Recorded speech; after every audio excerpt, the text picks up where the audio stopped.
polar caps are melting. As the albedo or reflectivity goes down as a result of the melting solar caps, it absorbs more energy, methane outgases, and it becomes even more of a greenhouse effect. There's no question about that. And there's no question that the models generated therein predict the kinds of effects that we're actually getting in terms of global warming. And so there is a valid point that's being made by these people. On the other hand, there's also the particulates going into the atmosphere.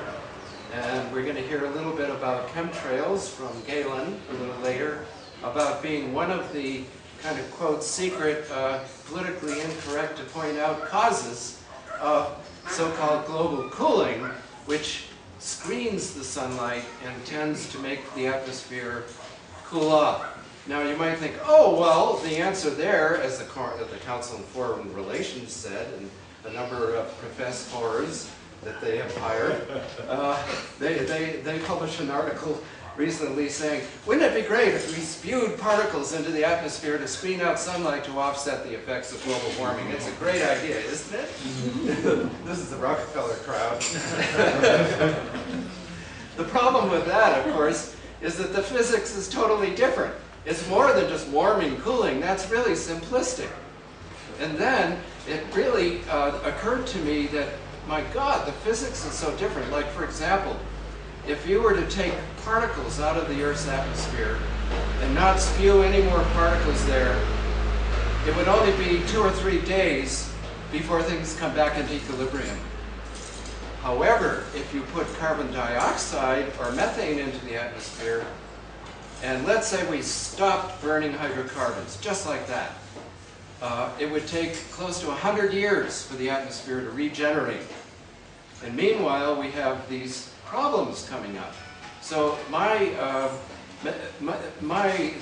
take on this is, well, I mean, humans are messing up the planet in so many ways. It's so obvious. I think we can agree to that.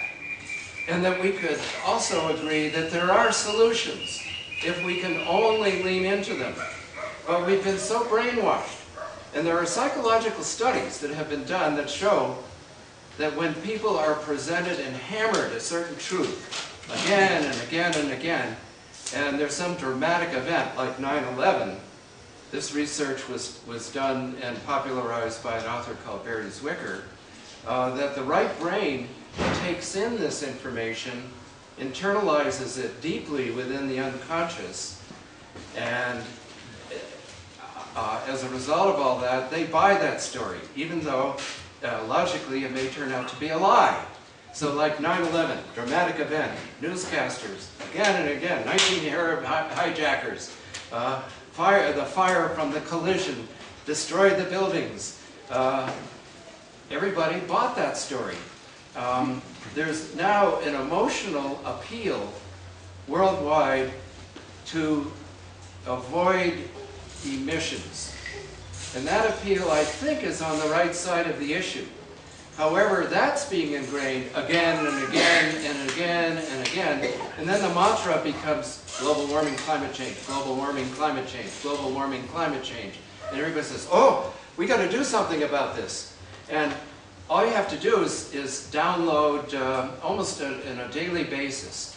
There's this person or that person, whether it's Obama, anybody that has big access to the media, they all say, we've got to do something about this, we've got to do something about this, we've got to do something about this. But nobody talks about what it will be.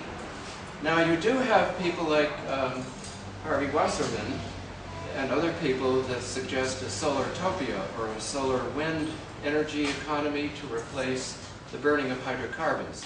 And I see that as a step in the right direction. And I especially see it as being very beneficial in the short run for local areas. But in the longer run, I hate to say this, I hate to be the bearer of bad news, but it's not going to cut it to at least replace current or even half of current worldwide energy demand. Because, first of all, solar and wind is materials intensive, it's capital intensive, It would cost about $20 trillion to have a worldwide solar or wind energy economy. And nowadays, with the economic crisis, nobody has that kind of money. So we have that problem as well. So what do? Well, we research and develop advanced energy ideas, and there are many of them, any one of which could do the job worldwide. So you might ask, well, why don't we have it? And that's the question that I've been addressing at various levels over the past several years. In terms of my own progression, if you will, and one of the reasons why we came here was that I've been fighting the establishment on a number of things that are obviously a very, very different kind of agenda for the world than the New World Order, or the Illuminati, or what the U.S. government would sanction. And you can see these different agendas in stark relief. The agenda that we have dished out at us through the media worldwide is pretty clear. And then you have these kind of curves like, we've got to do something about this, we've got to do something about this, we've got to do something about this. That's one PR machine. And by the way, Al Gore is making a hell of a lot of money carbon trading. Carbon cap and trading is a gimmick. We're talking about a real physical problem. This is the Earth, folks. I mean, it's a physical entity. Those of you who went into the garden this morning can appreciate that. And yet, people talk about solutions like carbon cap and trading. Well, you kind of scratch your head and say, what? Well, this gives the polluters the right to pollute even more, unless the cap is really, really severe. But that's an idea that has not proven to be worthwhile. And yet, the Copenhagen meeting coming up on climate change, the only thing that the U.S. brings to the table is carbon cap and trading. But it's not a physical solution. It's a commodity trade. It's numbers on a screen. Profitizing. Profitizing. Yes, I could have brought the lapis. Pollution. I could have brought the lapis pig, but you'll be spared of the lapis pig today. But if you come to our dedication of Mona Sueños Towers Center for the Arts on December 12th, you'll see a lot of the lapis pig. His best friend now is Bernanke. He thinks the Federal Reserve is the greatest idea that has ever come along. So he'd say something like, Mr. Bernanke is exemplary. The other day when I had a martini with him, we discussed business and the fact that we can create money and protect the money. We can guard our treasury. So you kind of get what's going on here, though, is that the banksters, the military-industrial complex, the powers behind the throne have grabbed hold of this planet. And there have been cries of wanting to do some things differently. And right now, the issue that seems to be hitting the fan is the issue of global warming and climate change. But, you see, there's no PR machine that's yet been developed to express exactly what it is that we want.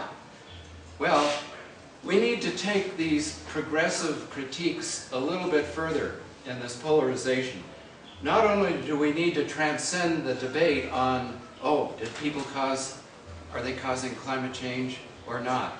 Should we look at this problem or not? Or should we look at the motivation behind those that advocate this or that? If we get beyond that, then we can start to embrace solutions.